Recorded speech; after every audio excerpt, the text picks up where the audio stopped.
Yes sir. तो inventory में हम लोगों को आज देखना है, सबसे पहले देखो, सबसे पहले थोड़ा सा हम लोग समझेंगे इन्वेंट्री वगैरह के बारे में। उसके बाद जो मॉडल्स हैं उसको समझेंगे। हमारे पास जो मेन चीज़ है वो मॉडल्स हैं, ठीक है। तो अगर मैं टाइप्स ऑफ इन्वेंट्री की बात करूं तो हम लोग इन्वेंट्री रखते क्यों? इन्वेंट्री से मतलब जो सामान जो है स्टॉक में जो रखा हुआ है, ठीक है, सेफ हैंड में रखा हुआ है, उसको इन्वेंट्री बोलते हैं, ठीक। अब सबसे अगर मैं बिल्कुल बेसिक बात करूं तो बहुत सारे एडवांटेज डिसएडवांटेज होते हैं इन्वेंट्री रखने के। बट एक एडवांटेज ये होता है कि आपके पास किसी भी समय पे किसी भी वजह से अगर कोई प्रॉब्लम आ रही है आपको, तो आप इन्वेंट्री में सामान रखते हैं, यानी स्टॉक करके रखते हैं, यानी पहले से रखा होता है सामान, ताकि आपको किसी भी स्थिति में कोई प्रॉब्लम आए या फिर कोई जरूरत पड़े तो आप इन्वेंट्री को उससे निकाल सकें, ठीक है, यानी स्टॉक को वहां से यूज कर सकें थोड़े टाइम के लिए। इस वजह से हम लोग इन्वेंट्री रखते हैं।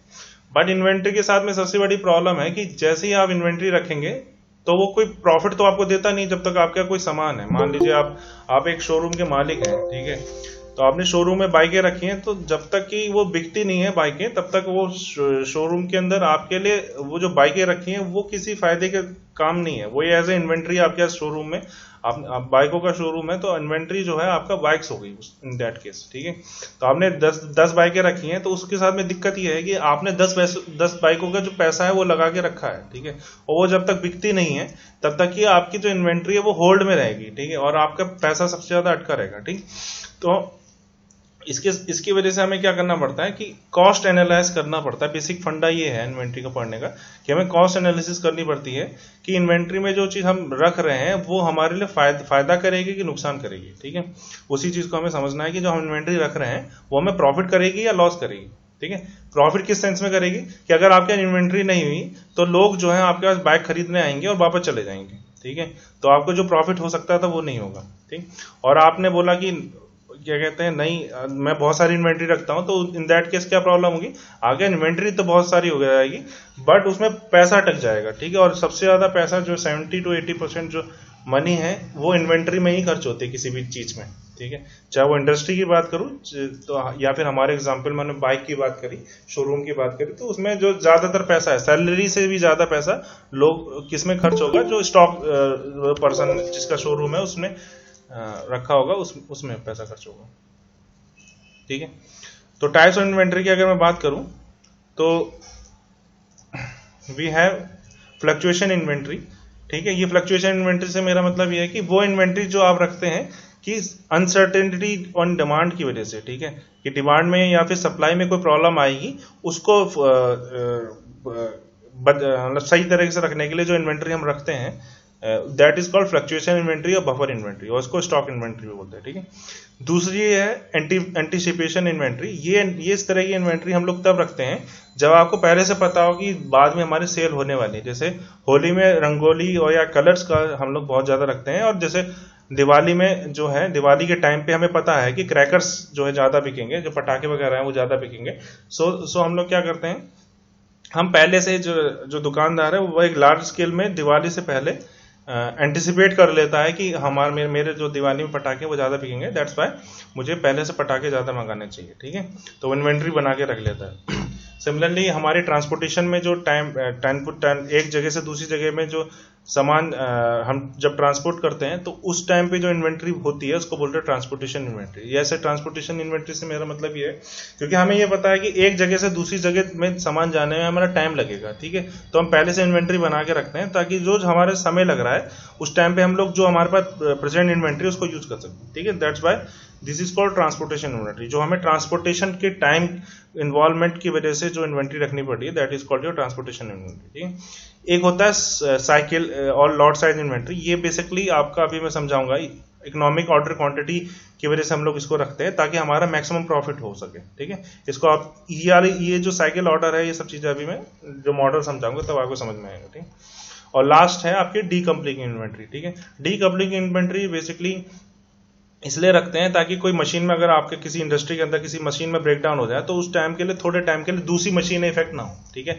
सपोज करें यहाँ पे एक पूरा सिस्टम है, उसमें मशीन 1 लगी है, मशीन 2 लगी है, मशीन 3 लगी है, तो कुछ ना कुछ बीच में जो है हम लोग इन्वेंट्री जो है बना के रख लेते हैं एक्स्ट्रा, क्यों, क्या हो पता वैसा हो सके कि किसी वजह से मशीन 1 जो है हमारी काम करना बंद कर दे, तो बाकी 2 और 3 में हमारे पास थोड़ा काम चल सके, ठीक है। दैट्स वाई वी जनरली हम लोग बीच में थोड़ी सी इन्वेंट्री बना लेते हैं, that is called your decoupling inventory, ठीक है। अब ये सारी इन्वेंट्री को एक और तरह से क्लासिफाई कर सकते हैं, which is called your raw material, ठीक है, जो सबसे basic raw material inventory. Work in process, जब किसी चीज पे काम हो रहा होता है तो that is called your work in process inventory. इसके अलावा फिनिश इन्वेंट्री है, जो कि जब आपका किसी प्रोडक्ट पे काम हो जाता है और जब वो पूरी तरह से तैयार हो जाता है product, that is called your finish product. और स्पेयर पार्ट इन्वेंट्री, ठीक है, आपने कुछ एक्स्ट्रा इन्वेंट्री रखी है स्पेयर पार्ट्स में, that is called spare part inventory. ये तो हुआ। अब सबसे बड़ी बात आती है कि हम लोग इन्वेंट्री कंट्रोल या फिर इन्वेंट्री के बारे में पढ़ क्यों रहे हैं, ठीक है। तो हम ये चाहते हैं, इसमें सिंपल सा रीजन है कि हमारा जो कॉस्ट है, जो टोटल कॉस्ट है वो कम से कम आए। सब लोग ये चाहते हैं कि उसको सबसे ज्यादा प्रॉफिट हो, ठीक है, और वो हम ये चाह रहे हैं कि इन्वेंट्री रखने में हमारा सबसे कम जो है कॉस्ट पड़े, ठीक है। अब इन्वेंट्री रखने में हमारे पास 3-4 कॉस्ट होती है, उसके बारे में हम आगे देखेंगे। जैसे हमारे पास होती है जो परचेज कॉस्ट होती है, कैरिंग कॉस्ट होती है, और अदर कॉस्ट आर इन्वॉल्व। तो वो जो टोटल कॉस्ट हमारे पास है वो कम से कम है, यानी हमारे पास हम ये चाह रहे हैं कि सबसे ज्यादा प्रॉफिट हो, ठीक है। तो हम लोग इसके लिए क्या करते हैं, हम लोग ये डिसाइड करते हैं कि हमारा ऑर्डर का साइज कितना है, ठीक है। हम 2 चीजें ही डिसाइड कर सकते हैं, ऑर्डर का साइज, ऑर्डर की क्वांटिटी, और टाइम ऑफ ऑर्डर, किस टाइम आप ऑर्डर करेंगे। ये दो चीजें ही आपके हाथ में, उसके अलावा आपके हाथ में कुछ नहीं, ठीक है। तो इन चीजों पे डिसीजन जो लेना है हमें, इन्वेंट्री जब आप पढ़ेंगे तो इन दोनों चीजें में डिसीजन लेते हैं। और इन दोनों में से अगर इंपॉर्टेंट पूछूं तो कितना साइज ऑफ ऑर्डर होना चाहिए, that is the most important thing in दोनों में से, ठीक। अब एक चीज समझ में आनी चाहिए कि सप्लाई और डिमांड वाली साइड में देख क्या, जैसे इसमें है कि आपने एक सप्लाई साइड होगी, दूसरी डिमांड साइड होगी, जो मार्केट है, ठीक है। अब जो कस्टमर है जो डिमांड पैदा करेगा, यानी जो चीजें खरीद रहा है, वो जो पर्सन है उसको आप प्रिडिक्ट नहीं कर सकते हैं, ठीक है। तो डिमांड साइड पे आपका कंट्रोल नहीं है, आप किसी को जस्ती कोई सामान नहीं बेच सकते हैं, ठीक है।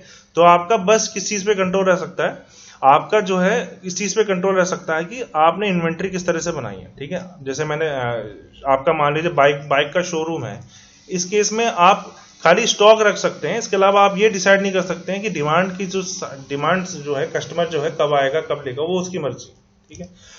सिमिलरली आप सप्लाई साइड में क्या चीज कंट्रोल नहीं कर सकते, सप्लाई साइड में आप प्राइस को कंट्रोल नहीं कर सकते, जो सप्लाई साइड से जो प्राइस देगा वो आपको रखना पड़ेगा, ठीक है।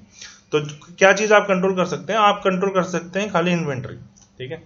तो इन्वेंट्री में ही हमारा सारा फोकस रहेगा कि जो आप स्टॉक कर रहे हैं वो आप इतना सबसे क्या क्या चीजें देखें, उसमें कितनी क्वांटिटी में उसको करें और कितने टाइम पे ऑर्डर करें, ताकि हमारे को मैक्सिमम प्रॉफिट हो पाए, ठीक है। सो this is the basics of inventory. हम लोग क्यों पढ़ते हैं इन्वेंट्रीज के बारे में, ठीक। इसके साथ में कुछ इंपॉर्टेंट टर्मिनोलॉजी है, धीरे धीरे आप इनको समझ जाएंगे। जैसे कि एक लीड टाइम होता है। लीड टाइम क्या है, time between placing an order and receiving the item, ठीक है।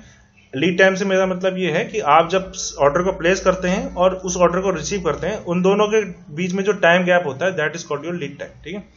One thing is your reorder level, ठीक है। It is the point at which replacement action is inventory, it is a quantity of inventory at which we need to place the order, ठीक है। Reorder level का मतलब simple सा एक बात समझिए कि हमें एक चीज ये पता है कि आपने ऑर्डर दिया और आपके ऑर्डर मिलने तक कुछ टाइम लगेगा, इतना आपको पता है। तो ऐसा तो है नहीं कि अभी मैंने ऑर्डर दिया और तुरंत मुझे ऑर्डर मिल जाए। तो इस वजह से हम लोग कुछ इन्वेंट्री बचा के रखते हैं। जैसे ही हमें पता चले कि इतनी इन्वेंट्री बची है, तो अब आप देखेंगे अच्छा इतनी इन्वेंट्री बची है, अब मुझे ऑर्डर कर देना चाहिए। तो अब जो इन्वेंट्री हम लोग जिस पे ऑर्डर देते हैं, that is called your reorder level. इस पे हम लोग ऑर्डर प्लेस करते हैं। इस इन्वेंट्री इससे नीचे जाएगा, जैसे इस लेवल को टच करता है, हमारी इन्वेंट्री धीरे धीरे खत्म होती है। जैसे इस लेवल को टच करेगा, वी विल से कि हमारे पास अब हमें ऑर्डर दे देना चाहिए, ठीक है। और रीऑर्डर क्वांटिटी, जो क्वांटिटी आप ऑर्डर देंगे, that is called reorder quantity, ठीक है। इसके अलावा आपका एक इंपॉर्टेंट चीज है, that is called your order cycle, ठीक है। It is A time period between 2 successive order, ठीक है। ये time period between 2 successive order है। इसको 2 तरीके से हम लोग देखते हैं, एक तो कंटिन्यूअस और पीरियोडिक। कंटिन्यूअस में क्या चेक करते हैं हम लोग, रीऑर्डर पॉइंट को बार बार चेक करते हैं, ठीक है। यानी आप जो ऑर्डर देंगे वो बार बार उस पॉइंट पे देंगे, रीऑर्डर पॉइंट पे, ठीक है। एक पीरियोडिक में क्या करेंगे, आप ऑर्डर को तो अलग साइज में देंगे, ठीक है। रीऑर्डर पॉइंट वाले में क्या है, पहले वाले में हम लोग जो ऑर्डर देते हैं वो एक फिक्स क्वांटिटी का देंगे। जैसे ही आपका रीऑर्डर लेवल आया, उसके नीचे एक क्वांटिटी से नीचे आया, आपको पता चल गया अरे मेरे पास थोड़ा ही सामान बचा है, तो आप दोबारा से ऑर्डर दे देंगे, एक फिक्स अमाउंट में देंगे। But in case of periodic order cycle हम लोग क्या करते हैं, एक फिक्स टाइम के बाद ऑर्डर देते हैं, चाहे वो थोड़ा ही बचा हो, तो उस इन दैट केस हमारा क्वांटिटी ऑफ ऑर्डर फिक्स नहीं रहेगा, ठीक है। इसके अलावा हम एक चीज रखते हैं जिसको बोलते हैं सेफ्टी स्टॉक, ठीक है। It is also called buffer stock और मिनिमम स्टॉक। कई बार हम लोग जो है एक सेफ्टी स्टॉक बना के रखते हैं। This is different from the reorder level, ठीक है। सेफ्टी स्टॉक के नीचे हम कभी नहीं जाते। रीऑर्डर लेवल में क्या है कि सपोज करिए आपके पास कुछ सामान है, ठीक है, वो धीरे धीरे कम होगा। जैसे ही रीऑर्डर लेवल आया, आपको पता चला अच्छा मेरे को इतना समय लगेगा सामान आने में, तो रीऑर्डर लेवल के नीचे आने मतलब खत्म होने तक मेरे को सामान मिल जाना चाहिए, ठीक है। तो रीऑर्डर लेवल ये हुआ आपका रीऑर्डर लेवल, इसमें आप ऑर्डर दे देते हैं, बट आप कोशिश ये करते हैं कि सेफ्टी स्टॉक कभी टच ना हो, ठीक है। और ये रखा किस लिए जाता है, ये किसी भी फ्लक्चुएशन एकदम से सडन कोई इंक्रीज और डिक्रीज हो गया सामान में, तो इस वजह से जो एक्स्ट्रा इन्वेंट्री आप रखेंगे that is called your safety stock, ठीक है। इसको ये हम लोग इतना मिनिमम रखने की कोशिश जरूर करते हैं, ठीक है। जबकि रीऑर्डर लेवल में क्या है, reorder level is that level जहां से जैसे ही टच करता है उसके बाद हम बोलते हैं कि अच्छा मेरी इन्वेंट्री अब धीमे धीमे कम हो रही है, तो रीऑर्डर पॉइंट जैसे ही टच करेगा आप बोलेंगे कि मुझे इन्वेंट्री ऑर्डर कर देना है। और जब तक ये रीऑर्डर और ये जो इन्वेंट्री बची है रीऑर्डर पॉइंट वाली, उसे जैसे जैसे खत्म होती है आप तब तक आपके नया सामान आता है, और फिर आपका धीरे से पूरा का पूरा जो है सामान की जो क्वांटिटी है वो आपके पास मिल जाती है, ठीक। तो safety stock is different than reorder. एक बात बिल्कुल क्लियर होनी चाहिए, सेफ्टी स्टॉक आप जो कोशिश ये करते हैं कि ये मिनिमम स्टॉक हो, ठीक है। अगर सेफ्टी स्टॉक ना हो तब भी रीऑर्डर लेवल होता है, ठीक।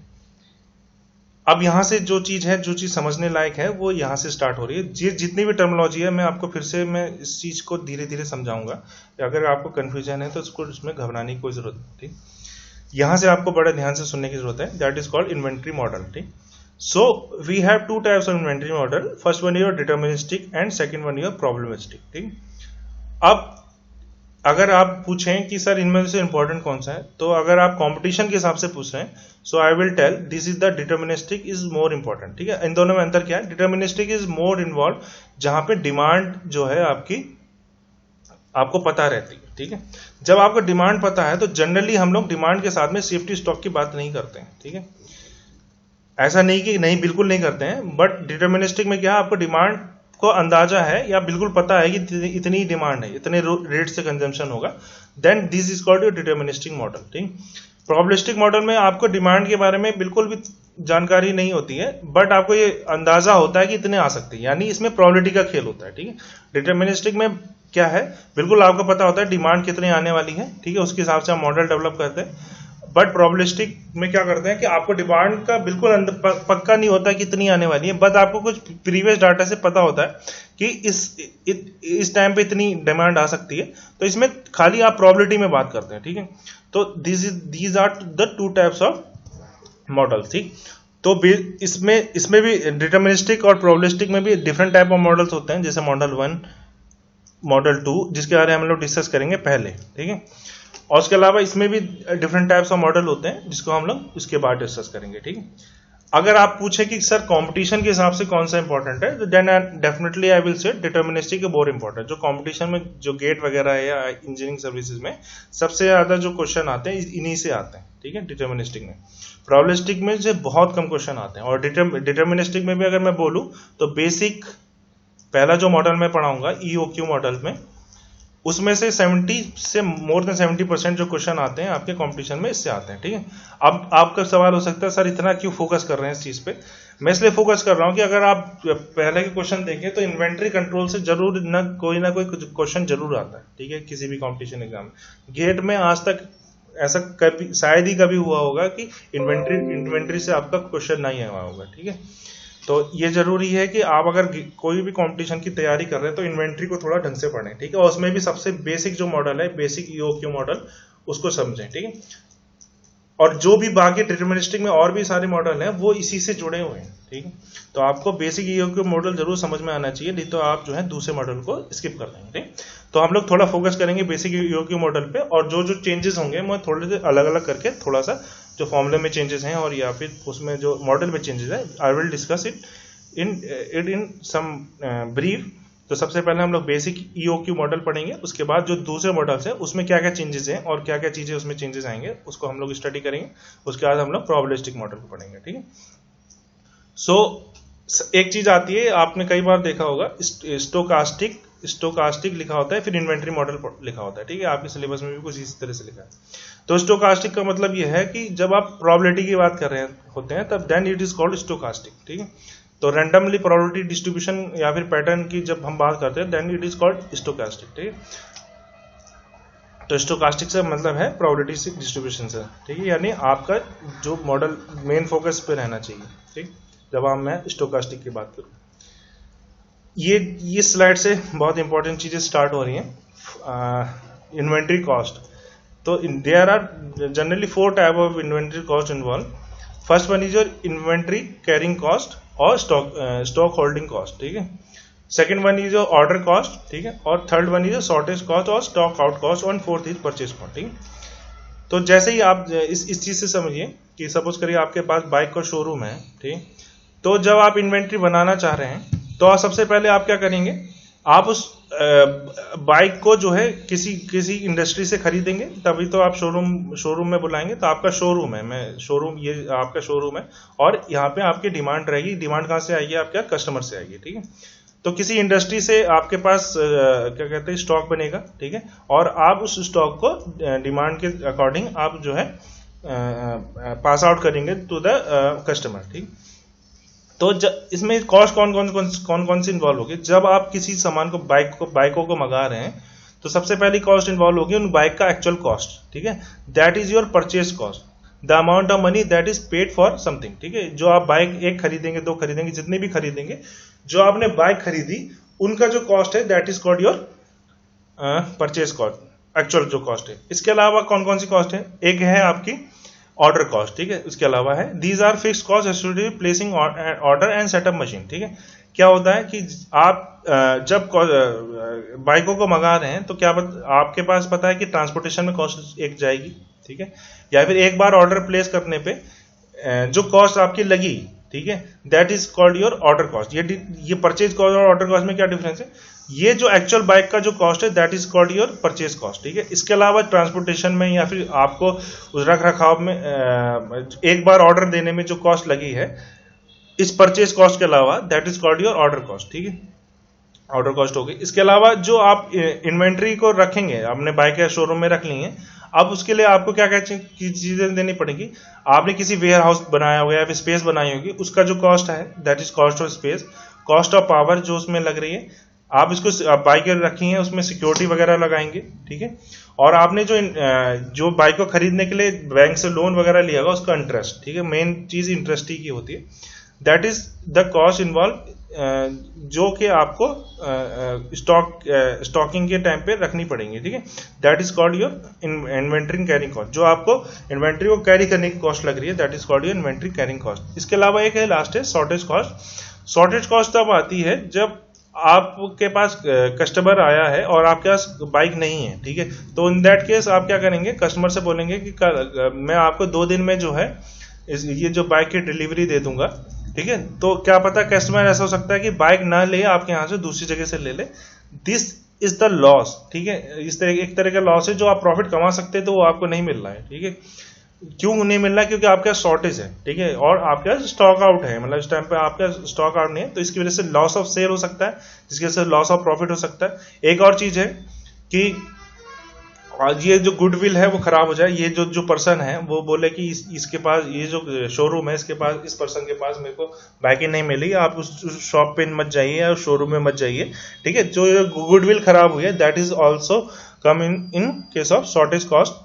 इसके अलावा है अंडर यूटिलाइजेशन। ठीक है, ये तो डिफरेंट है, तो जो हम सेल कर सकते थे वो नहीं हम कर पा रहे दैट, और या फिर गुडविल जो खराब हो रही है that comes under shortage cost. ठीक है, तो 4 तरह की कॉस्ट है। सबसे पहली है हमारे पास परचेज कॉस्ट है, उसके अलावा वो कॉस्ट जो एक्चुअल आप पे करते हैं चीज को खरीदने के लिए। इसके अलावा ऑर्डर कॉस्ट, ये हर बार आपको देनी पड़ेगी। ठीक है, आपने एक ऑर्डर प्लेस करा तो वो जो कॉस्ट इन्वॉल्व होगी ऑर्डर को आप तक लाने के लिए that is called order cost. ठीक है, वो ट्रांसपोर्टेशन कॉस्ट भी हो सकती है या फिर मशीन सेटअप कॉस्ट हो सकती है। ठीक है, एक जगह से दूसरे जगह रखने के लिए जो कॉस्ट है that is comes under order cost, ठीक है। एक बार ऑर्डर करने के बाद जो आपको कॉस्ट लगी परचेज कॉस्ट के अलावा, ठीक है, that is called your order cost. एक एक्चुअल अमाउंट के अलावा जो कॉस्ट लग रही है that is called your order cost, ठीक है।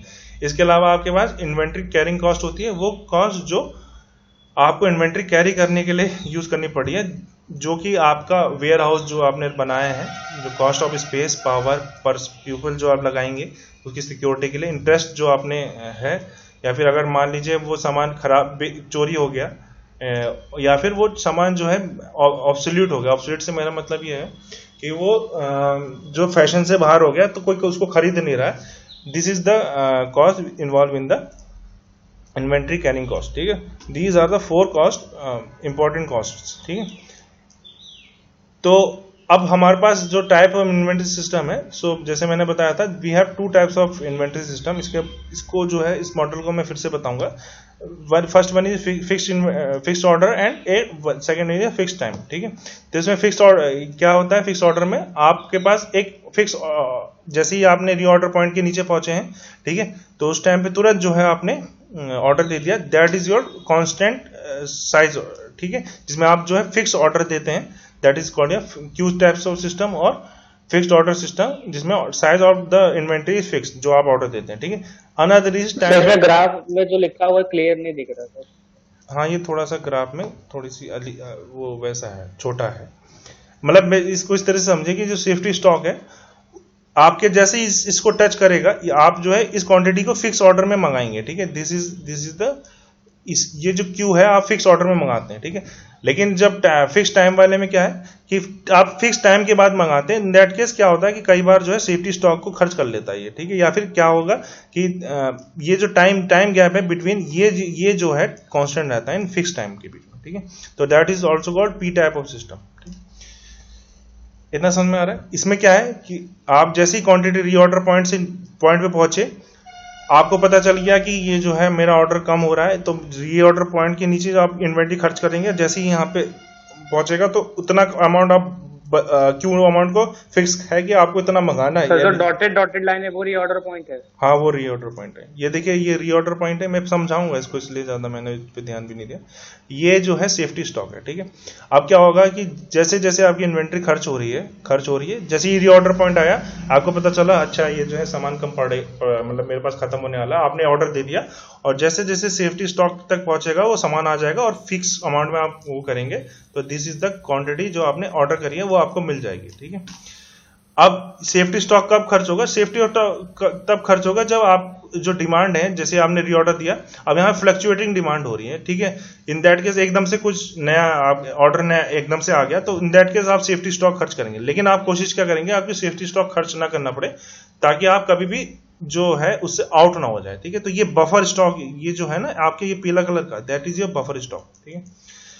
ऑन द अदर हैंड इसमें क्या करते हैं, पी टाइप ऑफ सिस्टम में हम लोग क्या करते हैं, आप फिक्स इंटरवल के बाद ऑर्डर करते हैं, और ये भी डिसाइड नहीं है कितना ऑर्डर करेंगे, ठीक है, क्योंकि आपको ये अमाउंट तक पहुंचाना है। कई बार क्या होगा कि आपने एक फिक्स टाइम के बाद ऑर्डर करा, तो कई बार ज्यादा खर्च हो गया, तो इन दैट केस आपको अमाउंट ज्यादा मंगाना पड़ेगा। कई बार जो है कम खर्च हुआ तो अमाउंट क्योंकि क्वांटिटी डिफरेंट हो जाएगी, ठीक है। This is the basic difference fix order and fix time, ठीक। सो अब हम लोग जो सबसे इंपॉर्टेंट चीज पढ़ेंगे, that is your economic order quantity और ईओक्यू मॉडल, ठीक है। यहां से आप लोग लिखना स्टार्ट कर सकते हैं अगर आपने पेन कॉपी ले रखी है। This is your model number 1, ठीक है। मैं इसमें मॉडल नंबर 1 लिख दूं तो आपको याद रहेगा। This is your basic model, और इसको समझना बहुत जरूरी है, ठीक है। This is your economic order quantity model, ठीक। मॉडल नंबर 1 लिख सकते हैं इसको। और ये किसका पार्ट है? This is the part of deterministic. मैं जैसे बताया इन्वेंट्री मॉडल 2 तरीके से हैं, फर्स्ट में डिटर्मिनिस्टिक एंड सेकंड में प्रोबेबिलिस्टिक, ठीक है। तो इसमें जो डिटर्मिनिस्टिक है उसमें सबसे पहला मॉडल हम जो डिस्कस करने जा रहे हैं, that is your basic inventory model और ईओक्यू मॉडल, ठीक है। ईओक्यू मॉडल से समझेंगे क्या है, तो इसको इस तरह से समझिए। उसको इसमें क्या होता है, बेसिकली आप जैसे ही ऑर्डर देते हैं वैसे का वैसे ही आपका जो है, जैसे ही आपके पास एक साथ जो है आपका क्वांटिटी आपको मिल सकती है, ठीक है। तो इसमें क्या होगा, सपोज करिए आप 0 से स्टार्ट करा, सबसे पहले आपने कोई दुकान खोली, ठीक है। जैसे मैंने एग्जांपल ले रखा है, तो आपने क्या बोला, शोरूम खोल रखा है बाइक का, ठीक है। तो सबसे पहले दिन आपने नया शोरूम खोला, और क्यू क्वांटिटी आपने मंगा ली, ठीक है। दिस इज द जो कि इन्वेंट्री, ये ग्राफ देख रहे हैं आप किस किस के बीच में, इन्वेंट्री लेवल और टाइम के बीच में, ठीक है।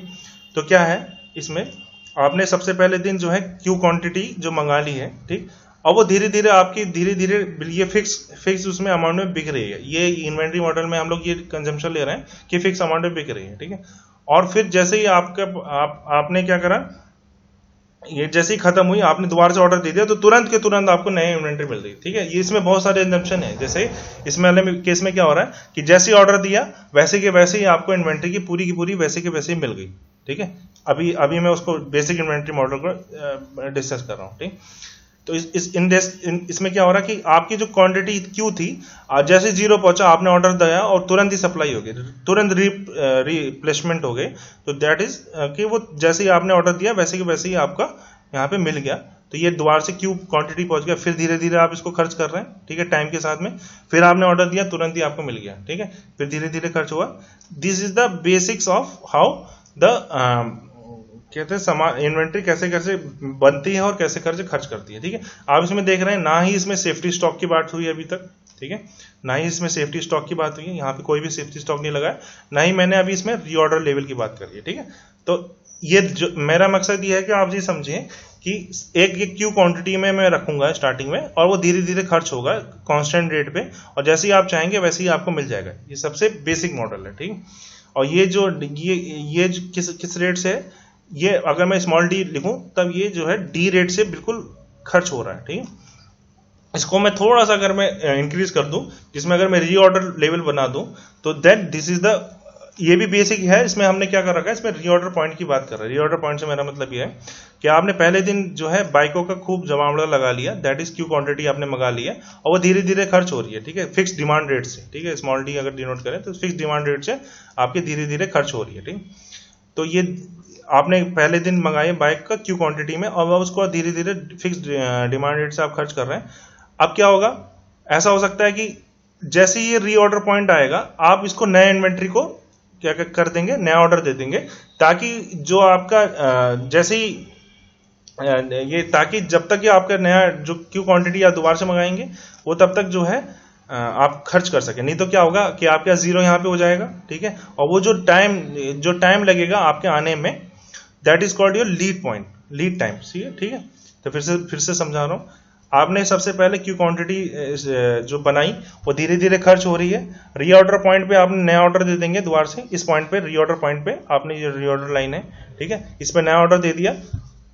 ये क्या करेंगे, तब तक आप खर्च करते रहेंगे, और जैसे ही ये जीरो पे पहुंचेगा तब तक जो है क्या कहते हैं, आपके पास नया इन्वेंट्री आ गई, तो ये पूरा का पूरा स्टॉक दोबारा से जमा हो गया। फिर आप धीरे धीरे खर्च करेंगे, जैसे ही रीऑर्डर पॉइंट पे पहुंचे सामान आपका, आप दोबारा से जो है नया ऑर्डर प्लेस करेंगे, और जब तक वो खर्च करेंगे फिर आपके पास नया सामान आ जाएगा, और ये साइकिल चलती रहेगी, ठीक है।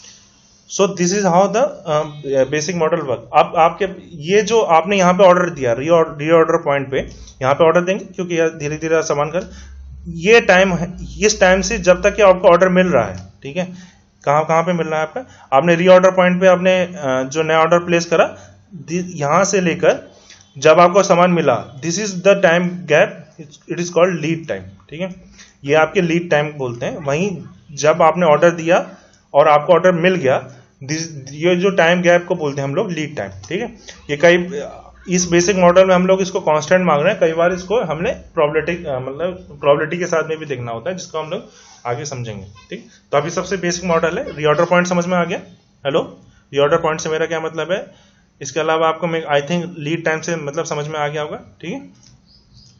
अब ये जो टाइम, ये वाला जो टाइम है, ये जो टोटल टाइम आपको यहाँ से, ये एक पूरी साइकिल है। यहाँ पे आपने सबसे पहले की क्वांटिटी बढ़ाई, और फिर धीरे धीरे उसको खर्च कर रहे हैं, ठीक है। और ये जो चीज है पूरा जब जीरो तक पहुंच गया, ये एक तरीके से दोबारा से रिपीट हो रहा है, ठीक है। तो ये जो पूरा एक टाइम यहाँ से लेकर ये जो आपका यह मिला है, इसको अगर मैं बोलूं कि ये टाइम पीरियड टी है, ये टोटल साइकिल टाइम है, ठीक है, जो मैं समझा रहा था आपको। ये कैपिटल टी है, और lead time is different. Lead time क्या है, लीड टाइम जब आपने ऑर्डर प्लेस करा और आपको ऑर्डर मिल गया, दैट इज, ये जो टाइम गैप है that is lead time. And ये यहां से लेकर यहां तक जो है that is your time period, ठीक है। इसको एक दूसरे तरीके से भी देख सकते हैं, जब आपने पहला ऑर्डर प्लेस करा और दूसरा ऑर्डर प्लेस करा, उन दोनों के बीच का टाइम गैप भी इतना ही होगा जितना यहां वाला है, ठीक है। तो this is also called your cycle time, ठीक है। ये पूरा एक साइकिल का जो टाइम है that is called your cycle time, ठीक है, क्योंकि ये साइकिल बार बार रिपीट होती रहती है। तो ये चीज है, ठीक। अब इस जो बेसिक, सबसे पहली चीज, बेसिक ईओक्यू मॉडल में हमने यहाँ पे सेफ्टी स्टॉक की बात नहीं करी है, ठीक है। सेफ्टी स्टॉक की बात नहीं की है, शॉर्टेज की बात नहीं कर रहे हैं। तो हमारे पास जो इन्वेंट्री कॉस्ट है, हमारे पास 4 तरह की इन्वेंट्री कॉस्ट, जैसे मैंने बताया। फर्स्ट वन ये कैरिंग कॉस्ट, ऑर्डर कॉस्ट और शॉर्टेज कॉस्ट और परचेज कॉस्ट। इसमें से शॉर्टेज की मैं बात नहीं कर रहा हूं, तो ये बेसिक वाले में तो ये वाली शॉर्टेज कॉस्ट सबसे पहले तो नहीं आएगी, ठीक है। इसके अलावा जो परचेज कॉस्ट है वो अभी हमने फिक्स कर रखी है, ठीक है। तो परचेज कॉस्ट हमने फिक्स करके, बिल्कुल ध्यान से सुनिएगा, आप बिल्कुल भी आपको कंफ्यूजन नहीं होगी। 4 तरह की कॉस्ट हैं, उनमें से हम शॉर्टेज की बात नहीं कर रहे, तो ये वाली कॉस्ट तो सबसे पहले चली गई, ठीक है। इसके अलावा दूसरी कॉस्ट हमारे पास कौन सी है? एक तो इन्वेंट्री कैरिंग कॉस्ट है, ऑर्डर कॉस्ट है और परचेज कॉस्ट है। ये जो तीनों कॉस्ट है, इनके बारे में डिस्कस करेंगे हम लोग बेसिक इन्वेंट्री मॉडल में। उसमें से भी हम लोग बेसिक फोकस हमारा ऑर्डर कॉस्ट और इन्वेंट्री कॉस्ट में रहता है। ऐसा क्यों है? ऐसा इसलिए है कि परचेज कॉस्ट जो है हम लोगों ने अभी तक ये मान रखा है वो फिक्स है, ठीक है। अगर आप 20 बाइकें मंगा रहे हैं तो 20 बाइकों का जितना भी खर्चा होगा वो फिक्स रहेगा, ठीक है। वो इस बात पर नहीं डिपेंड करेगा कि कितने आपने इन्वेंट्री मंगाई है, ठीक है, अभी इस बेसिक मॉडल में, ठीक। वो प्राइस ब्रेक मॉडल में आगे जब हम पढ़ेंगे तो उसमें ये परचेज कॉस्ट का इंपॉर्टेंस आती है। बट अभी जो है 20 बाइकें खरीदी है, आपको कोई भी डिस्काउंट नहीं मिल रहा है, तो 20 बाइकों का जितना खर्चा है वो कांस्टेंट रहने वाला है, ठीक है।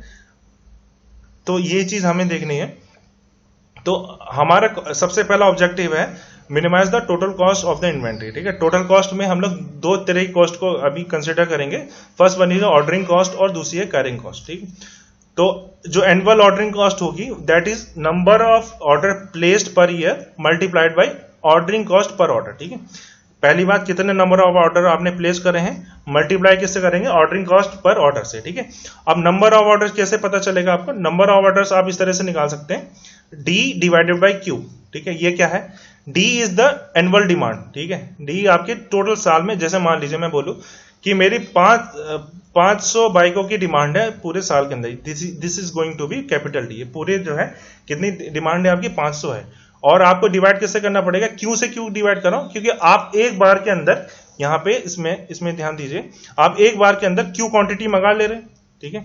ये जो क्यू क्वांटिटी एक बार में मंगा ले रहे हैं, तो आपको 500 की अगर करनी है और एक बार में अगर आप 50 मंगा रहे हैं, तो आपके पास कितनी बार मंगाना पड़ेगा वो डिसाइड, नंबर ऑफ ऑर्डर्स कितने प्लेस करने पड़ेंगे, ये कैसे होगा? डी डिवाइडेड बाई क्यू से। बात समझ में आ रही है? 500 अगर मैं बोल रहा हूं, जैसे 500 बाइक मुझे टोटल मंगानी है, ठीक है, एक साल के अंदर, और 500 में से एक बार में मैं 50 मंगा रहा हूं, तो मुझे नंबर ऑफ ऑर्डर कैसे पता लगेंगे, ठीक है। तो number of order will be D divided by Q. 500 total है, उनमें से 50 एक बार में मंगा रहा हूं, तो नंबर ऑफ ऑर्डर्स कितने लगेंगे? मेरे 10 ऑर्डर लगेंगे। बात समझ में आ रही है? तो this is how you can calculate the number of order, that's why number of orders R D divided by Q, ठीक। और multiplied by ordering cost per order, वो जो भी आपको कॉस्ट दे रखी होगी that is CO which is ordering cost per order, ठीक। इससे आप लोग क्या निकाल सकते हैं? एनुअल ऑर्डरिंग कॉस्ट आप निकाल सकते हैं, ठीक। इसके अलावा दूसरा है आपके पास होल्डिंग कॉस्ट। मैंने जैसा बताया था we have 4 type of cost, जिसमें से मैं अभी कैरिंग कॉस्ट और होल्डिंग ऑर्डर कॉस्ट की बात कर रहा हूं। परचेज कॉस्ट की बात क्यों नहीं कर रहा हूं? क्योंकि दैट इज फिक्स्ड। इसके बारे में डिस्कस कर दूंगा मैं कि इसको कैसे हम लोग कंसिडर कर सकते हैं इसमें, क्योंकि वो फिक्स रहती है, दैट्स वाई अभी मॉडल में हम लोग डिस्कस नहीं कर रहे हैं इसके बारे में, ठीक। तो एनुअल ऑर्डरिंग कॉस्ट होती है, समझ में आएगा, D by Q multiply C naught. इसके अलावा हमारे पास एक और होती है होल्डिंग कॉस्ट, ठीक है।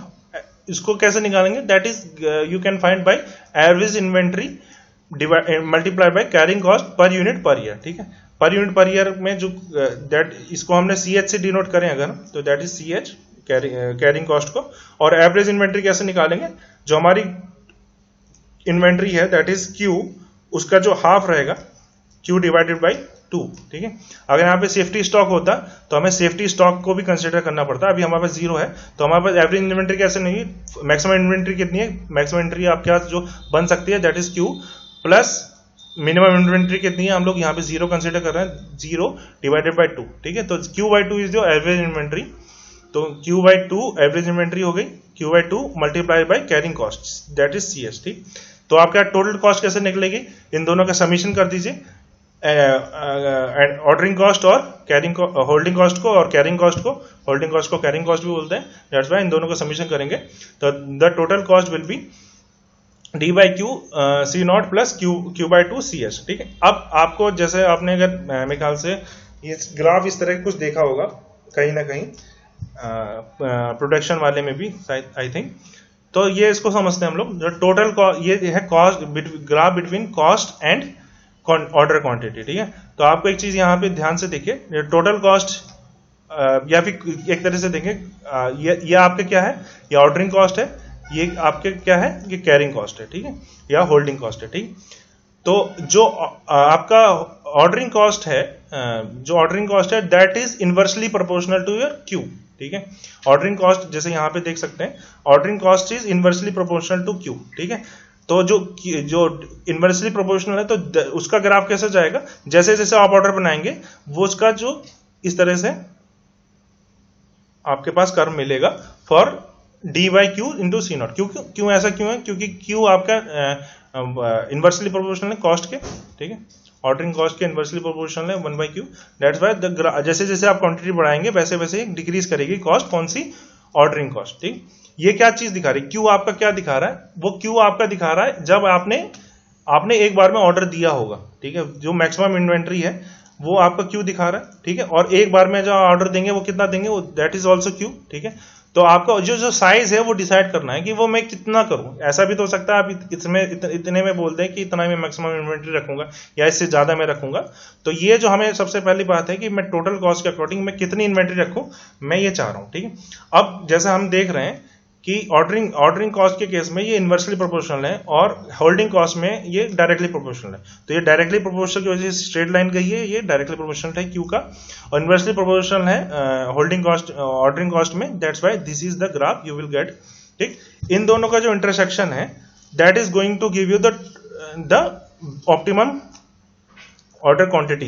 ठीक है, उन दोनों का summation is going to give you, जो समीशन ऑर्डरिंग कॉस्ट और होल्डिंग कॉस्ट का summation is going to give you the total cost. ठीक, ये सबसे पहली बात हो गई। अब आप पूछेंगे सर ये हमने कैसे कर दिया एकदम से, तो आप इसको या तो इस तरह से देख लीजिए या तो इस तरह से कर सकते हैं कि आप इसको जो टीसी है टोटल कॉस्ट है उसको क्यू से वो कर दीजिए, डिफरेंशिएट कर दीजिए। ठीक है, और उसको 0 रख दीजिए। ये टोटल कॉस्ट का ग्राफ आपको इस तरह से मिल रहा है। ठीक, अब आप बोलेंगे कि सर यही वाला पॉइंट क्यों लिया, तो इस तरह से देखिए कि जब आप ये इस ग्राफ को बना रहे हैं टोटल कॉस्ट वाले को, ठीक, उसमें जो अगर डीटीसी यानी total cost differentiate by quantity करेंगे तो उसका जो मिनिमम पॉइंट है यार इसको 0 रख देंगे तो आपको ये बॉटम देगा। बस समझ में, टोटल कॉस्ट है आपके पास और DTC divided by DQ is equal to 0 रखेंगे तो आपको ये स्लोप देगा। ठीक है, और ये मिनिमम का स्लोप देगा इस जगह पे। ठीक है, तो इससे आप क्या पता कर सकते हैं, this is how you can find the value of Q, जिसके अकॉर्डिंग आपको सबसे बेस्ट ये जो ऑर्डर क्वांटिटी है वो मिल रही होगी। ठीक, इसको दोबारा से समझिए मैंने ग्राफ कैसे बनाया है ये। ठीक, तो आप क्या, दो चीजें हैं, एक तो ऑर्डरिंग कॉस्ट है, दूसरा होल्डिंग कॉस्ट है। ठीक है, ऑर्डरिंग कॉस्ट जो है क्वांटिटी पे जो ऑर्डरिंग कॉस्ट है that is inverse, ordering cost जो है आपकी इनवर्सली प्रोपोर्शनल है क्योंकि that's why you are going to get this graph. ठीक, ऑर्डरिंग कॉस्ट का, एंड क्यू के डायरेक्टली प्रोपोर्शनल है आपका holding cost, that's why holding cost और जिसको हम लोग कैरिंग कॉस्ट बोलते हैं वो दैट इज डायरेक्टली प्रोपोर्शनल क्योंकि दैट्स व्हाई ये स्ट्रेट लाइन आपको मिलेगी। इन दोनों का summation is going to give you the total cost. ठीक है, अगर और इसका जो इन दोनों का जो इंटरसेक्शन पॉइंट होगा that is going to give you optimum order quantity. ठीक है, इसको एक तो इस तरह से समझिए इन दोनों का इंटरसेक्शन से, और दूसरा इस तरह से समझिए कि अगर आप डीटीसी डिवाइडेड बाय डीक्यू को इक्वल टू 0 रख दें यानी ये टोटल कॉस्ट को डिफरेंशिएट कर दें with respect to order Q से, तो आपको जो बॉटम पॉइंट मिलेगा that is going to give you the minimum, और उसके करस्पॉन्डिंग जो मिनिमम के करस्पॉन्डिंग जो क्वांटिटी होगी that is going to give you Q star, जिसको हम लोग इकोनॉमिकल ऑर्डर क्वांटिटी बोलते हैं, जो कि आपकी सबसे इस इतना ऑर्डर अगर आप देंगे एक बार में तो इस तरह से बैलेंस होगा वो चीजें कि आपका जो टोटल कॉस्ट है वो मिनिमम आए। ठीक है, यही तो चीज दिखा रही है, टोटल कर्व का जो मिनिमम पॉइंट है that is going to be this one, this point is the minimum point, और ये ऑप्टिमम क्वांटिटी आपको इस तरह से दे देगा, ठीक है। तो इसको जब आप डिफरेंशिएट करेंगे तो इस तरह से मिलेगा आपको, या तो इस तरह से देख सकते हैं कि आप इन दोनों के इंटरसेक्शन पॉइंट पे आ रहा है, सो इसको इन दोनों को इक्वल टू के बराबर भी रख सकते हैं, चाहे आप दोनों तरीके से कर सकते हैं, ठीक है। तो इसमें जो हमने क्या करा, डी क्यू बाई इसको इक्वल टू के बराबर रख दिया। आप डिफरेंशिएट करके भी करेंगे तब भी सेम चीज आएगी, इसमें कोई कंफ्यूजन की बात नहीं है, मैं बिल्कुल क्लियर कर देना चाहूँ, ठीक। सो आपको इससे क्या मिलेगा, एक क्यू के करस्पॉन्डिंग आप इसको इक्वेशन को रीअरेंज करेंगे, so you will gate 2d C0 upon CH, ठीक है। This is the economical order quantity जिसको आपको ऑर्डर करना चाहिए, ताकि क्या मिले आपको, मिनिमम कॉस्ट टोटल कॉस्ट मिले, ठीक है, मिनिमम टोटल कॉस्ट मिले। अब आपका सवाल हो सकता है, सर हमने टोटल कॉस्ट में परचेजिंग कॉस्ट को क्यों नहीं ऐड करा, ठीक है। आप कर लीजिए, कुछ हमारे क्लास में चीते लोग भी हो सकते हैं जो बोलेंगे सर हम परचेज कॉस्ट को ऐड करना चाह रहे हैं। सो क्या होगा, ये टोटल कॉस्ट का जो कर्व है वो क्योंकि फिक्स्ड है तो ये थोड़ा सा ऊपर शिफ्ट हो जाएगा, और उसके अलावा इस ग्राफ में कोई इफेक्ट नहीं आने वाला है, ठीक है। तो यहां इसकी वजह से ये क्या होगा, ये जो टोटल कॉस्ट का कर्व है थोड़ा सा ऊपर की तरफ को शिफ्ट हो जाएगा, ठीक है। इससे आपका जो है मतलब ये क्वांटिटी पे कोई फर्क नहीं पड़ेगा। हमारा मेन मकसद है वो क्वांटिटी पता करना जिसके करस्पॉन्डिंग हमारा मिनिमम कॉस्ट है, ठीक है। तो परचेज कॉस्ट क्योंकि कांस्टेंट है वो पहले डिफरेंशिएशन में आउट हो जाता, इसको आप कंसीडर करें तब भी ये जो है थोड़ा सा इस ग्राफ को जो टोटल कॉस्ट का कर्व है उसको थोड़ा सा ऊपर को तरफ शिफ्ट कर देगा। इसके नेचर में कोई डिफरेंस नहीं आने वाला, या फिर इसके पॉइंट ऑफ मिनिमाइजेशन में कोई भी डिफरेंस नहीं आने वाला, ठीक है। सो this is how you can find the value of economical order quantity. अगर इस EOQ की वैल्यू को, ठीक है, ये क्यू स्टार जो मैंने लिखा है इसको आप इस वाले फॉर्मूले में रखेंगे तो ये आपको जो मिनिमम वैल्यू कॉस्ट है वो दे देगा, ठीक है। क्यू नॉट क्यू स्टार है, ये जो वैल्यू है वो अगर ये क्यू की जगह क्यू स्टार अगर आप रख दें, so this is going to give the total inventory cost at EOQ point पे जो टोटल इन्वेंट्री कॉस्ट है which is the minimum cost, that is this you will find. अगर आप रखेंगे तो you will gate √2d CS C0, जिसमें d क्या है आपकी एनुअल डिमांड है, CH इज होल्डिंग कॉस्ट और CO इज ऑर्डरिंग कॉस्ट, ठीक। सो this is how you can find the total inventory cost and economical order quantity. अब इसको थोड़ा देखते हैं कि इकोनॉमिकल ऑर्डर क्वांटिटी हमें समझा क्या रहा है। ये वो क्वांटिटी है जो आपको हर बार ऑर्डर करनी चाहिए ताकि आपके जो ओवरऑल कॉस्ट है वो मिनिमम है। ऐसा क्यों है? ऐसा इसलिए है क्योंकि आपका जैसे आज इस फॉर्मूले को अगर आप देखें तो total cost is inversely proportional to quantity. इस वाले ऑर्डरिंग कॉस्ट जो जैसे जैसे क्वांटिटी बढ़ाएंगे तो ऑर्डरिंग कॉस्ट आपकी बढ़ेगी, ठीक है, और होल्डिंग कॉस्ट जो है आपकी ordering cost is going to decrease and holding cost आपकी इंक्रीज करेगी। यानी जैसे ही आप क्यू की वैल्यू को बढ़ाएंगे आपको कम ऑर्डर देने पड़ेंगे, ठीक है, आपको कम ऑर्डर देने पड़ेंगे बट आपको होल्ड ज्यादा करना पड़ेगा और आपको ज्यादा पैसा होल्डिंग कॉस्ट में ज्यादा खर्च करना पड़ेगा जैसे ही आप क्यू की वैल्यू बढ़ाएंगे। सिमिलरली अगर क्यू की वैल्यू घटाएंगे इन दैट केस आपको ऑर्डर बहुत सारे देने पड़ेंगे डी डिमांड को पूरा करने के लिए। लाइक फिक्स डिमांड है आपके 500 डिमांड है, क्यू की वैल्यू अगर जैसे ही कम करेंगे तो आपको ज्यादा ऑर्डर देने पड़ेंगे। इन दैट केस ऑर्डर ज्यादा पड़ेंगे तो ऑर्डरिंग कॉस्ट बढ़ जाएगी और होल्डिंग कॉस्ट जो है आपकी घटने लग जाएगी, ठीक है। तो इन दोनों का बैलेंस करके हम लोग मिनिमम पॉइंट पे चाह रहे हैं क्योंकि हमारे टोटल पैसे तो अपनी जेब से जा रहे हैं, तो इस वजह से हमने टोटल कॉस्ट को मिनिमाइजेशन करना चाह रहा हूं, ठीक है। दैट्स वाई इसको डिफरेंशिएट करके आप निकाल सकते हैं या फिर इन दोनों के इंटरसेक्शन पॉइंट से आप इकोनॉमिकल ऑर्डर वो क्वांटिटी निकालना चाह रहे हैं जिसमें आपका ये जो ग्राफ है टोटल कॉस्ट का कर्व पर जो मिनिमाइजेशन मिल पाए, ठीक है। और वो मिनिमम वैल्यू कितनी रहेगी, that is you can find by total inventory cost at EOQ which is √2d CH C0। ये जो दो फॉर्मूले हैं आपको सीधे याद होने चाहिए अगर आप किसी भी कॉम्पिटिटिव एग्जाम में बैठ रहे हैं और उसका फॉर्मूला आ रहा है, ठीक है। ये सबसे इंपॉर्टेंट मॉडल भी है किसी भी कॉम्पिटिटिव एग्जाम के हिसाब से और सबसे बेसिक भी है, इस वजह से सबसे इंपॉर्टेंट भी, ठीक है। और इनमें कोई मुझसे बोले कि सबसे इंपॉर्टेंट चीज क्या है, इसमें एक तो EOQ का ये फॉर्मूला और एक ये है टोटल इन्वेंट्री कॉस्ट का फॉर्मूला, ठीक है। और इन दोनों में भी पूछो तो ये जरूर आपको पता होना चाहिए, ठीक है। EOQ का 2d C0 अपॉन CS, ठीक है। दिस इज द साइज जो आपको ऑर्डर देना चाहिए हर बार ताकि आपका मिनिमम कॉस्ट है, ठीक। अभी किसी को कंफ्यूजन है इसमें? हेलो,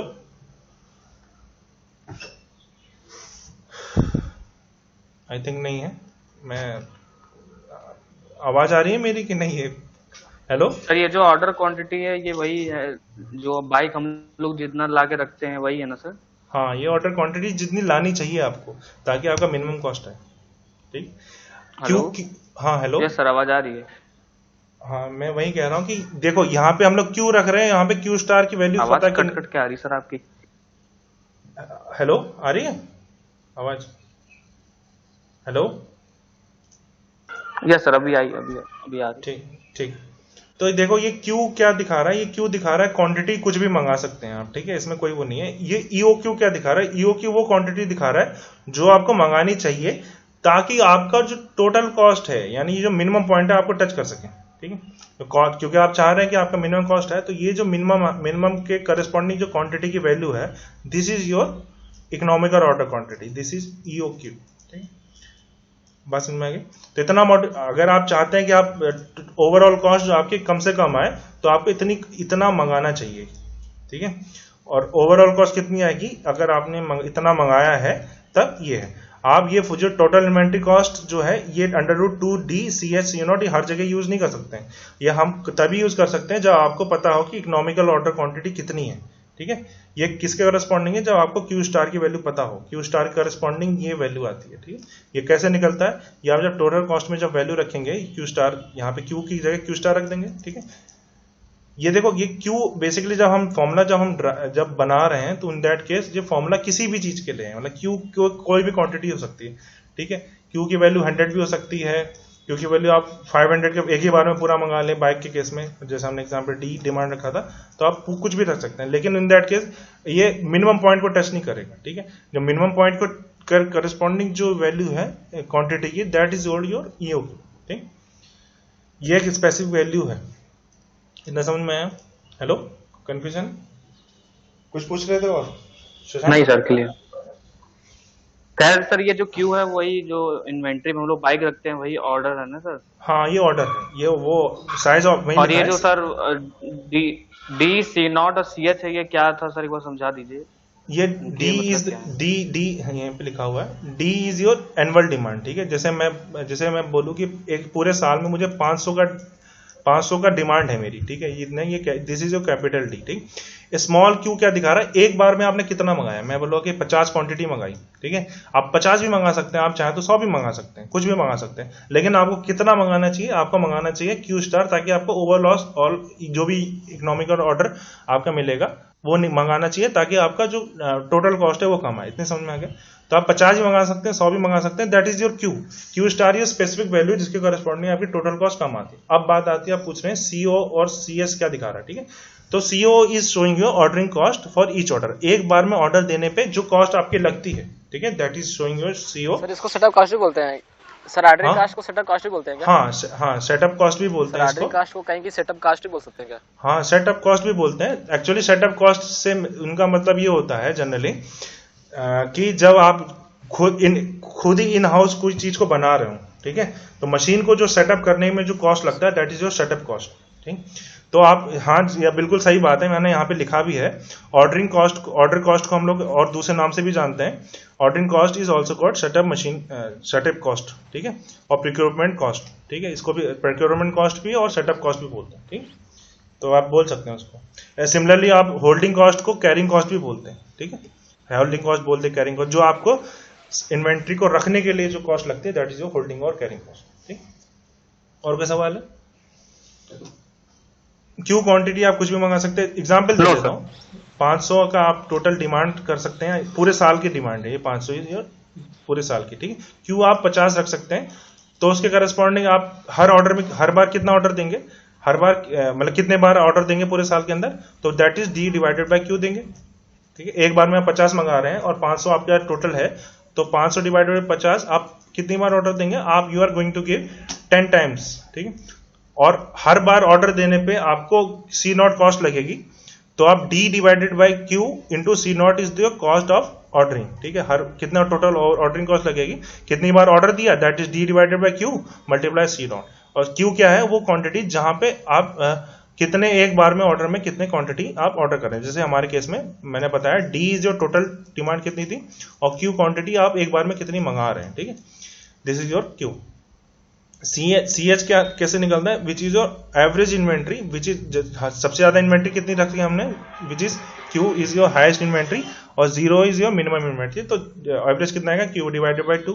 ठीक, अब अगर आप शॉर्टेज वाले मॉडल को देखेंगे तो इसमें थोड़ा डिफरेंट हो जाएगा। ठीक है, तो इन दैट केस शॉर्टेज वाले मॉडल में हाईएस्ट इन्वेंट्री क्यू हो सकती है और मिनिमम इन्वेंट्री कितनी हो सकती है, एस पी हो सकती है, जो आप शॉर्टेज अगर इसमें रखेंगे। ठीक है, अब वो हम बाद में डिस्कस करेंगे क्या है क्या नहीं है उसमें।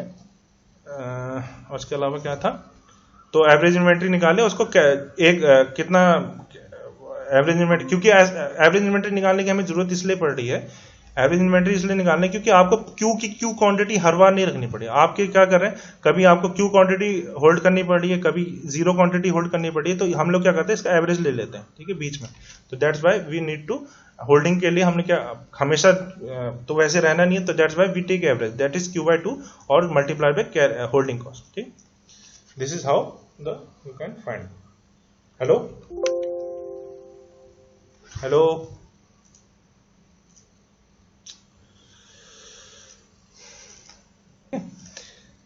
लास्ट इज योर सबसे बेसिक है रीऑर्डर पॉइंट। ठीक है, रीऑर्डर पॉइंट कैसे निकालते हैं, which your demand per day. ठीक, ये डिमांड पर डे है जो मैं स्मॉल डी से डिनोट कर रहा हूं, और multiply by lead time. Sir नहीं, पीपीटी नहीं शो रही सर, चलिए, पीपीटी नहीं सो रही।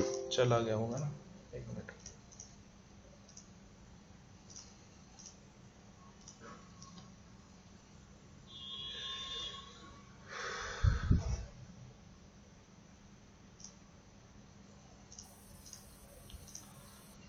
हम लोग रीऑर्डर पॉइंट कैसे निकाल सकते हैं, अब दिख रही है। Hello, yes sir. ठीक, तो लास्ट चीज है हमारे पास रीऑर्डर पॉइंट। रीऑर्डर पॉइंट पता करने के लिए आपको डिमांड पर डे पता होना चाहिए। ठीक है, डिमांड पर डे कितनी है, और साथ में आपको पता होना चाहिए lead time for new order.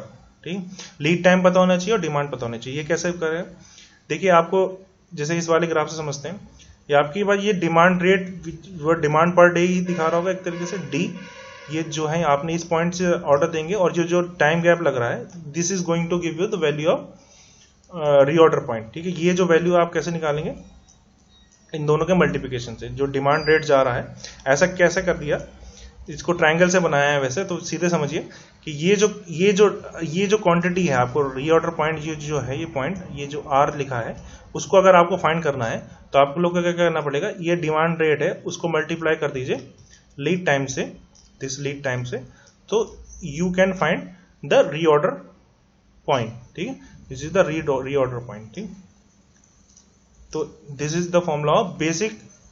ये कब है, जब आपकी डिमांड, ये भी बता दो, डिमांड जब आपकी फिक्स हो। ठीक है, हम आगे देखेंगे कि जब अगर डिमांड फिक्स नहीं हो, फ्लक्चुएटिंग हो रही हो, तन या फिर क्वांटिटी डिफरेंट फ्लक्चुएट हो रही है। अभी हम लोग खाली बेसिक ईओक्यू मॉडल में रीऑर्डर पॉइंट कैसे निकालेंगे वो बता रहा हूँ। ठीक है, which is D multiply by L. ठीक, demand per day multiply by lead time. ठीक है, this is not capital D. ठीक है, मैं ये भी बता दूं, ये कैपिटल डी नहीं है, दिस इज स्मॉल डी, ये पर डे के हिसाब से। ठीक, सो this is how you can find the reorder point. तो आपको पांच क्वेश्चन है, लिख लीजिए चाहे, या फिर मैं भेज दूंगा इसको। चलो ठीक है, ये 2 क्वेश्चन आ गया। एक तो इसमें दूसरे पहले वाले में आपको एक तो ईओक्यू पता करना है, इकोनॉमिकल ऑर्डर क्वांटिटी पता करनी है। ठीक है, सिंपल है। ईओक्यू वाला जो फॉर्मूला हमने डिस्कस करा है, that is 2D C0/C under root, इसको जो है आपको लगाना है ईओक्यू में। सेकंड में आपको ये वाला जो फॉर्मूला है रीऑर्डर पॉइंट वाला क्वेश्चन है, जिसमें small D multiplied by capital D करके निकालना है। ठीक है, इसमें एक चीज, एक डाटा कंफ्यूजिंग दे रखा है, उस पर कंफ्यूज नहीं होना है, आपको सीधे सीधे निकालना है। ठीक, दिस इज हाउ। तो ठीक है, फिर आज का लेक्चर एंड कर रहे हैं। कोई क्वेश्चन है रीऑर्डर पॉइंट वाले में? हेलो सर, लीड टाइम कैसे दिया रहेगा हम लोग को? वो आपको टाइम दे दिया रखा रहेगा है क्वेश्चन। ना? हाँ, डिलीवरी इन 3 वर्किंग डेज इसमें दे रखा है, 3 दिन में आपको लीड टाइम दे रखा है, तो यहाँ पे 3 दिन। सर, जो पॉइंट ग्राफ में शो कर रहा है, ये रीऑर्डर पॉइंट का, यस सर, तो वो जो एकदम ऑर्डर रिसीव्ड और ऑर्डर प्लेस्ड का जो टाइम दे रहा है गैप, ऑर्डर, वही लीड हाँ, टाइम है ना सर, कि जब हम ऑर्डर कर दे रहे हैं हाँ, ऑर्डर देखिए तो क्या वहां से होता है। ले करके, हाँ, ये ऑर्डर कर दिया और ये जो ऑर्डर मिल गया, इन दोनों के जो टाइम गैप है उसको हम लोग लीड टाइम बोलते हैं। ठीक, अब रीऑर्डर पॉइंट, तो सर आप उसको वर्टिकल क्यों लाइन से क्यों दिखा रहे हो, तुम हॉरिजॉन्टल लाइन से? नहीं नहीं, ये टाइम गैप है ना, ये आपका ग्राफ किस किस के बीच में, ये देखिए ना, this is a graph between your quantity and time, ठीक है। लीड टाइम क्या दिखाता है, लीड टाइम हॉरिजॉन्टल में टाइम, यस सर। ठीक है। और ये रीऑर्डर पॉइंट Yes, क्या दिखा रहा है, वो क्यू की वैल्यू दिखा रहा है, मतलब वो क्वांटिटी दिखा रहा है, जो जो ये जो वर्टिकल है, ठीक है, ये जो आर है वो ये चीज दिखा रहा है, कितनी क्वांटिटी आपको रखनी चाहिए इस पॉइंट पे, ताकि आप लोग उतना खर्च करें जब आपका डी डिमांड रेट हो और लीड टाइम एल हो। बस समझ में आ रही है? That's why R equal to D into L. आप इसको सिंगल ट्रायंगल से भी ऐसे इस तरह से निकाल सकते हो। ओके सर, ठीक सर। तो this is how you can find the reorder point and economical order quantity in basic EOQ model. खत्म करें फिर आज, ठीक है। मैं इस क्वेश्चन को पोस्ट कर दूंगा, आप लोगों को इसका आंसर दे दीजिए, ज्यादा इसका आंसर देने की जरूरत मतलब